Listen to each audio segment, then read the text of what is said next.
Welcome to the Slop Temple. We pray this video helps. You start by making sure the file is ready. Export your resume as a clean PDF and name it clearly.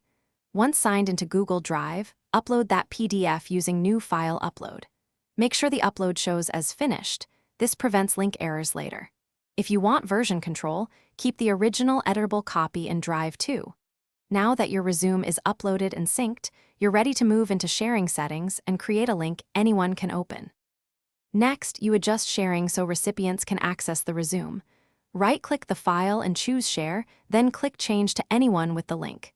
Decide Viewer versus Editor. Choose Viewer for safe sharing, Editor only if collaboration is required. Copy the generated link and test it in an incognito window. This verifies access for people not signed into Google. Once done, consider a URL shortener if the link will be printed on a one-page resume or in an email signature. Finally, place the copied link where needed, in Applications, LinkedIn, or your email. Use descriptive text like View Resume, not raw URLs, so recipients know what to expect. If someone can't open it, double-check the sharing role, any domain restrictions, and whether link expiration is set.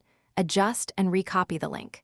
For security, when a job search ends, revoke access or change permissions. That solves most issues and keeps your documents controlled and professional.